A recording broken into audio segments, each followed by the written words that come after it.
So we are here with Rohit K Dasgupta. We are discussing the probability of relationship schools, an idea which has emerged in Britain, and we will ask him as a councillor of the Labour Party in the UK what he thinks about a relationship school and its possibilities in India.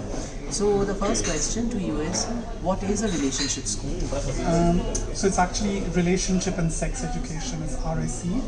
And what's happening is that the government has now said that it's going to be compulsory from the next year for age-appropriate relationship and sex education being made compulsory across all schools in England.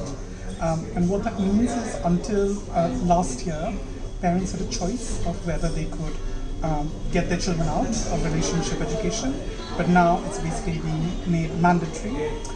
There has been a tremendous amount of backlash against it, and I can, if you want, I can talk to you a little bit more about it. But I think it's a fantastic thing that it's happening because it's over time.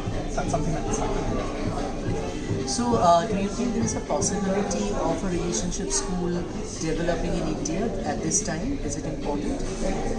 So I think it's very important to know that in England, it was a very rocky path. It was not something that's easy. And what's actually happened over here is that there has been a lot of myths and untruths that have been spread about it, especially within the religious communities.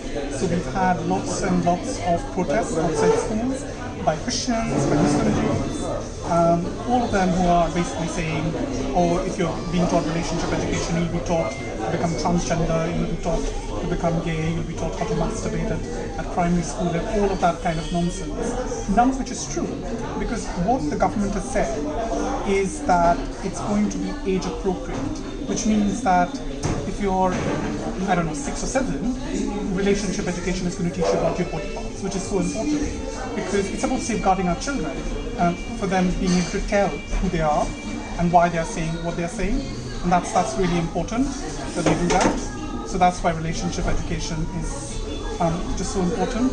I think that India, we just, it's not about emulating what's happening there, but it's about what time is right for India. I'm sure it's going to happen. I know there's already all sorts of safety stuff that's happening, so I think it's really important that we continue with all of that work. Right. Is it possible to integrate something like the relationship school with a regular school? Yeah, so basically in England, that's exactly what's happening. So relationship education is being made compulsory within all government supported schools, but also on any non-government supported schools, they are going to have some kind of a relationship and sex education classes now. What is also being told is that the curriculum is going to be set by each local authority in each school, understanding their own local population. So for example, in a place like Newham, where I'm a councillor, which is 72% non-white, and also with a very, very big religious population, we are working very closely with religious groups and kind of making sure that what we are teaching is appropriate, but it's also taking into account religious sentiments. That doesn't mean that we are in any way wanting to water down what it is, because one of the things the government has not been very clear about is it's been quite vague in terms of what schools should be able to teach and what schools shouldn't be able to teach. And I think it's putting a lot of pressure on head teachers. So I don't know if you know about the Schoolgate campaign that is happening right now in the UK, especially in Birmingham and Nottingham, where we've had horrible protests outside schools in Nottingham and Birmingham, so much so that they've had to get court orders to keep parents away, which I think is really bad. So I think what I also feel in that case is that it wasn't well thought out. There wasn't enough protection from the government in terms of head teachers and local authorities. And I think that's the way, and the most important thing is what kind of a support structure is there. So of course, the idea that it should be made compulsory is great, but not having any support for that itself is not very good. So I think as local councillors, it puts a lot of pressure on us. So one of the things I've been facing, and I think you saw the BBC documentary that they did, the Victoria Derbyshire show, and what they actually said over there was there have been I've been getting death threats, not just me, but lots of even MPs are getting death threats in Nottingham and so on, and they've been told, if you support this, we will deselect you, we will vote against you. So all of this, so I think a lot of us are feeling the pressure. It's about standing for what is right. So do you think, like, as far as parents are concerned, the maximum resistance come from parents or like from religious groups or other, you know? So I think it's a bit of both.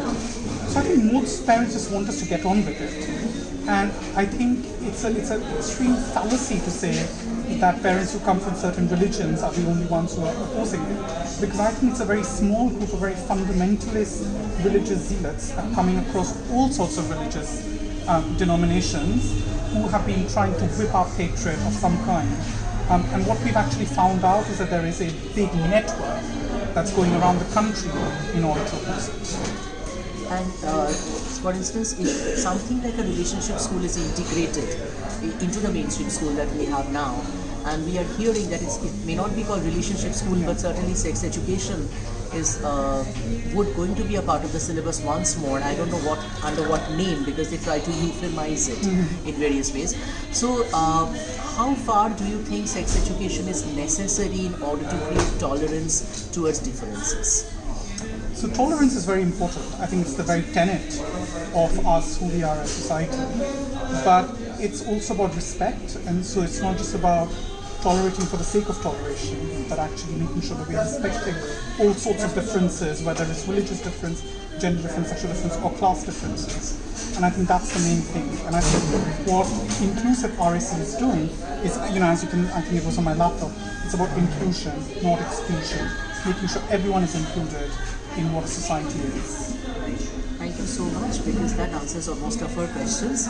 And we will be, for our project Bodies of Difference, the concept of the relationship school is very important, because as we are taking this project from one school to the other, what we realize is that we really need to talk about sex, sexuality, biology, and also, psychological configurations of sex and understanding of sex.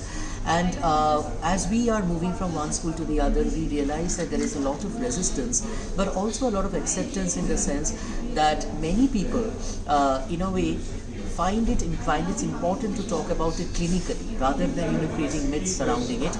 So we hope that in the near future, that we would also be able to integrate something like the relationship school in our regular curriculum. Thank you.